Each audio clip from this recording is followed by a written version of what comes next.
You ever have one of those days where you're standing in your own driveway, minding your own business, and suddenly you realize you're about to be evicted from your own house by people you've never even had over for a barbecue? Yeah, that happened to me.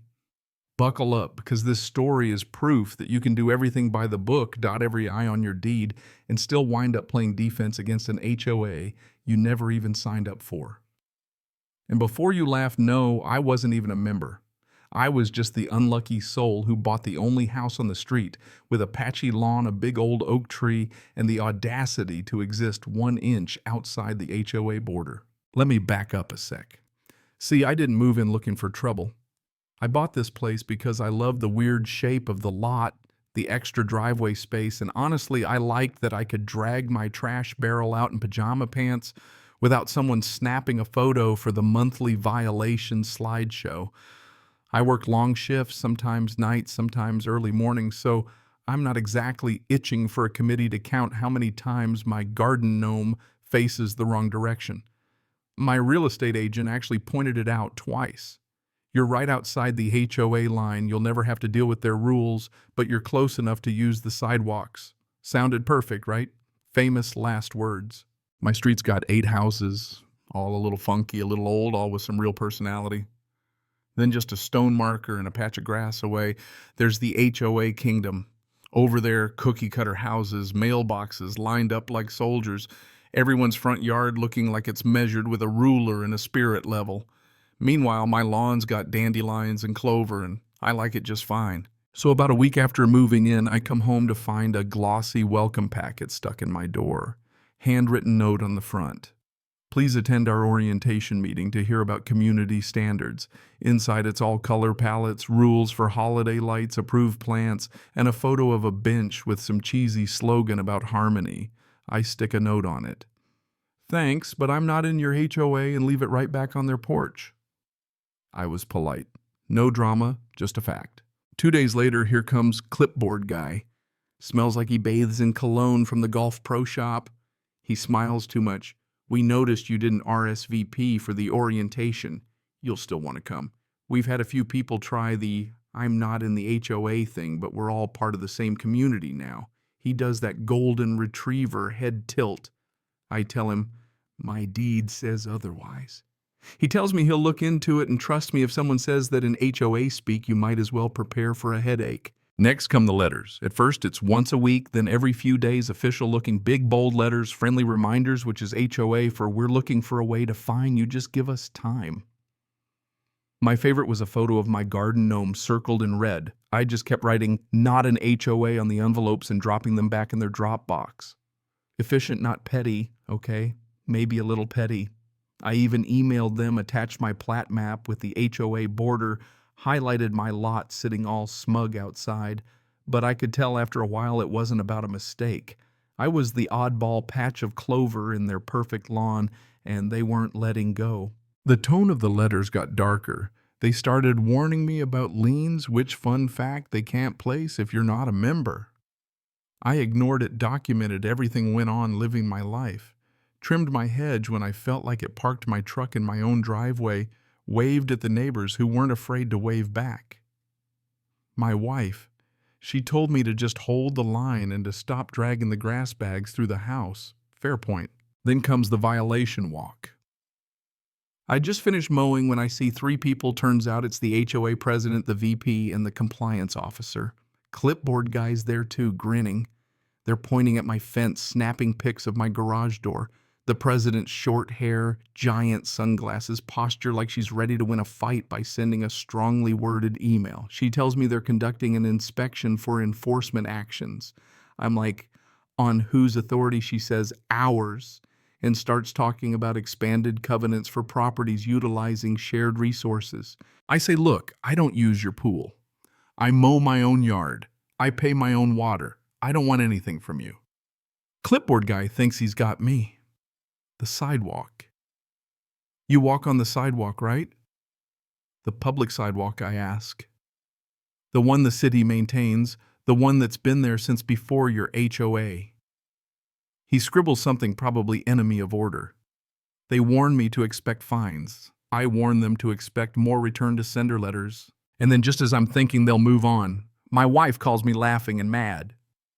HOA folks are in the driveway with a bucket of paint and a tape measure getting ready to fix my mailbox to match the approved color. She tells them to back off. The compliance officer mumbles about collective aesthetic, but she's having none of it. The collective can keep their paint, she says. That's my girl. Let me just pause here because if you've ever dealt with an HOA, you know what I'm saying. They start small, test your boundaries, see if you'll back down. Most people do because it's not worth the energy. But I don't have that wiring, I guess.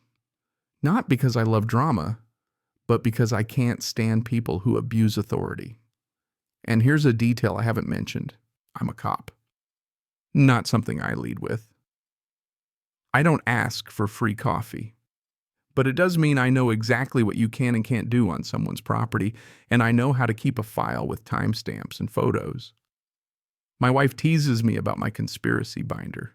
If you'd seen some of the calls I've been on for HOA drama, you'd understand. The emails ramp up urgent final notice escalation. I stop replying, I'm not looking for pen pals. Then one day, 3 cars roll up hazards blinking like it's a parade. The president's got her name on a polo. VP's got a fanny pack full of tape measures. Compliance officers sporting a name badge, security liaison. Pro tip, never trust someone who gives themselves that title.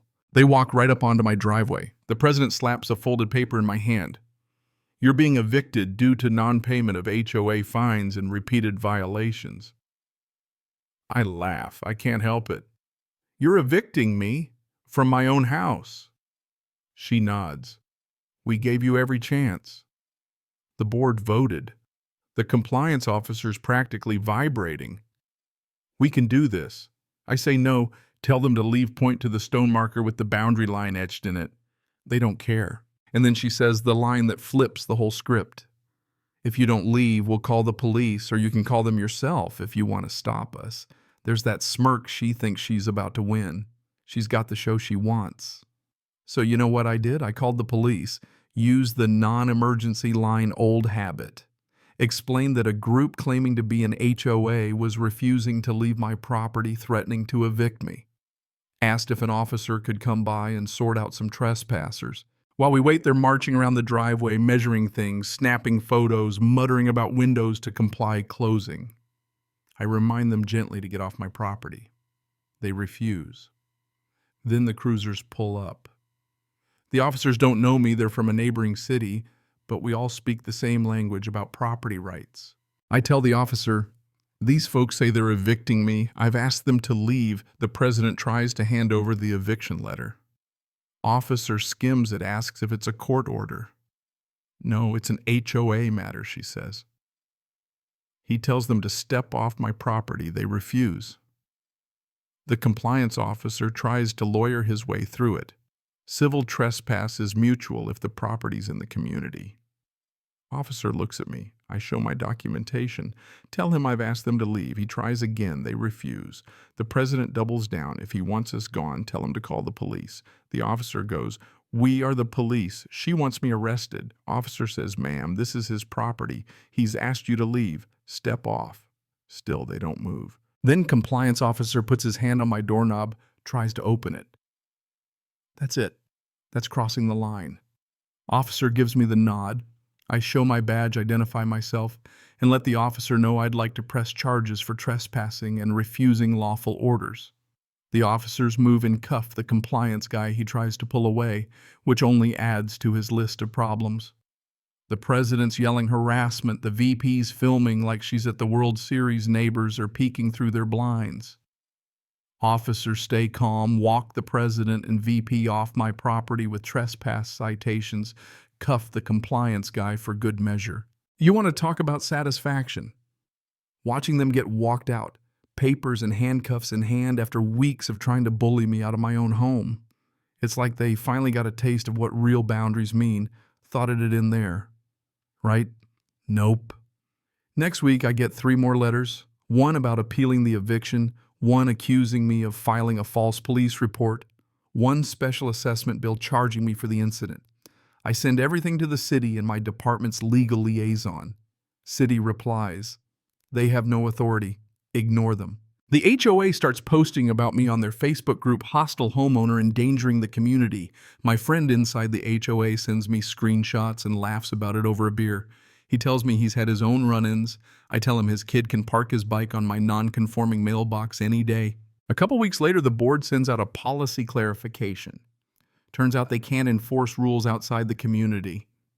They're forming a boundary committee now. Maybe first order of business should be reading the stone marker at the end of my driveway. So here's my question for you. Have you ever stood your ground against a bully, big or small?